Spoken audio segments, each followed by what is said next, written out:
Clark reminded everybody who she is in the Fever win over the Wings in what was a blowout victory, one where Clark didn't even shoot the ball well. Behind closed doors at the Indiana Fever headquarters, a quiet storm was brewing, one that would eventually ripple across every corner of the WNBA and reshape the future of women's professional basketball. In a confidential meeting that few within the organization were even aware of, a revelation took place. It wasn't just another team update or coaching review. It was a moment that would mark the end of an era and possibly launch one of the most shocking coaching transitions in modern sports history. At the center of it all stood Caitlin Clark, rookie phenom, the once-in-a-generation player whose arrival into the WNBA had already sent shockwaves across the league. She wasn't just a player. She was a movement, a symbol, beacon of what women's basketball could become. But with great talent comes great scrutiny, and with Caitlin, the stakes were different. The expectations weren't just high, they were. Hey, Caitlin Clark said, folks, forget what she's talking about. Today, I'm gonna run the show. Astronomical, as the Indiana Fever attempted to adapt to the blazing media spotlight and fan hysteria that followed Clark from Iowa to Indianapolis, internal tensions began to simmer. According to multiple sources close to the franchise, a private discussion involving Clark, key members of the front office, and ownership led to a revelation that would shake the very core of the Fever's coaching structure. Clark, known for her calm demeanor and respect for authority, allegedly made a statement so candid and impactful that it forced leadership to reconsider the team's direction. That statement didn't attack anyone, nor did it come off as selfish. Instead, Josh Hart should have flamed her. He should have sent her into the abyss. 11-0. Let's be honest. it was a reflective, deeply personal acknowledgement that something needed to change, specifically when it came to how the team was being led, how her talents were being developed, and how the Fever could become true contenders. Some insiders say the tone wasn't defiant, it was honest, and yet the aftermath was seismic. Whispers began circulating throughout the WNBA community, not just about Caitlin Clark's influence on organizational decisions, but about a possible replacement for head coach Christy Sides, a name surfaced, one so legendary, so entrenched in the DNA of Indiana basketball, that it felt both impossible and inevitable at once. Larry Bird. Yes, that Larry Bird. NBA icon. Celtics legend. The man who redefined competitiveness and basketball IQ in the 1980s, born and raised in French Lick, Indiana, Bird was no stranger to the heart of Hoosier basketball culture, but never in his storied basketball career had his name ever been linked to the WNBA. So we need to be completely honest about A'ja Wilson here, because these are some of the dumbest, conversations ever in sport. Until now. At first it sounded like a fantasy, a social media fever dream. But when reputable analysts started discussing it, fans caught wind of the rumors, the conversation grew louder. Could Larry Bird, the man who led the Indiana Pacers to multiple playoff runs and an NBA Finals appearance as both head coach and team president, really be stepping into the world of women's basketball? If so, why now? Let's rewind. Christy Sides was hired as head coach of the Fever in January. Her primary task was to rebuild a struggling franchise, one that had missed the playoffs for years, and to lead them into a new era, centered around Caitlin Clark. On paper, she had done much of what was asked. She handled the intense pressure of the media, integrated Clark into an existing system, kept the team competitive. But coaching Clark wasn't like coaching any other rookie. Clark arrived with a tidal wave of expectations. At Iowa, she played under Lisa Bluter, who gave her the freedom to control games, make bold decisions, and take high-volume shots. The Indiana Fever beat the Dallas Wings 102-83. This was a highly anticipated game because it was going to be the first time that the offense revolved around her creativity, that autonomy defined her brilliance.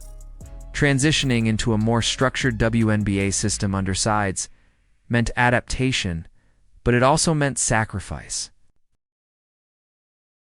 Clark had to adjust to rotations, play calling, and schemes that didn't always align with her natural instincts. There were moments during games brief, but telling where visible tension seemed to arise between Clark and sides, missed cues, unused timeouts, conflicting body language.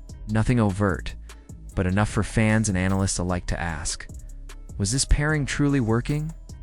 To be clear, neither side ever expressed public dissatisfaction. Clark praised her coach, sides complimented her star. But behind the scenes, the weight of expectation and the pursuit of excellence often create strain. And so, when internal meetings began reviewing the team's future, Clark's voice, reportedly, carried enormous weight. This is where the Larry Bird scenario gets complicated and damned. Fascinating Bird, though never a coach in the WNBA, boasts a coaching pedigree few can match. Clark reminded everybody who she is in the Fever win over the Wings in what was a blowout victory, one where Clark didn't even shoot the ball well. He led the Pacers to a 58-24 record in his first season as an NBA head coach. He was named NBA Coach of the Year and took the Pacers to within one game of the NBA Finals. Later, as president of basketball operations, Bird drafted and developed players like Paul George and helped shape the franchise into a perennial playoff team. More importantly, Bird understands Indiana basketball on a spiritual level. He doesn't just know the playbook, he knows the culture. The state reveres him. Bringing in Bird even in a consultant or leadership role would signal that the Fever are going all-in on creating a dynasty around Clark. But would the WNBA embrace such a radical move? Historically, coaching hires in the league have drawn from a pool of former women's basketball players and career-long assistants steeped in the WNBA ecosystem. A Larry Bird hire would shatter those expectations. It would be the biggest crossover coaching story in league history, some analysts argue. This would set a dangerous precedent, one where media power and commercial interests influence coaching decisions. Others argue it could be exactly what the league needs: a jolt of excitement, credibility, and innovation. Clark's influence cannot be underestimated. Superstars in other leagues, from LeBron James to Patrick Mahomes, have shaped personnel decisions. Clark's arrival has already doubled ratings, merchandise sales. I do think that she's a bit delusional here, and also like maybe the slightest bit disrespectful, because I don't know. And ticket prices across the WNBA. She's not just the league's future, she's its present. And any organization built around her must ensure that her potential is fully unlocked. Could Larry Bird do that? Would he even want to? Sources close to Bird suggest he's content in retirement, enjoying a quiet life.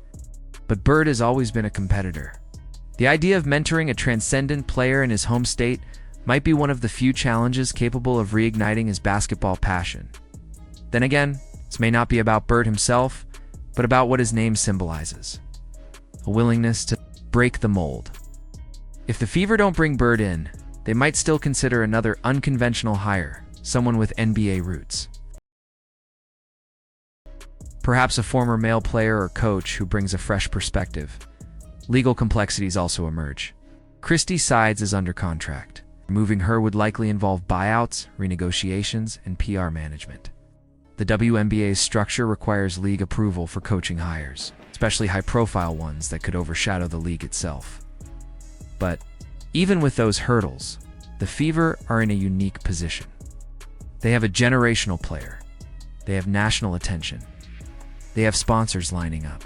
They have a fan base hungry for not just wins, but a championship culture. This potential coaching shift, whether it involves Bird, a WNBA veteran, or another unexpected name, has sparked a broader discussion. Should coaching excellence be confined by tradition? Or should innovation drive the sport forward, even if it means rewriting the rules? As sports evolve, so too must the systems that support them.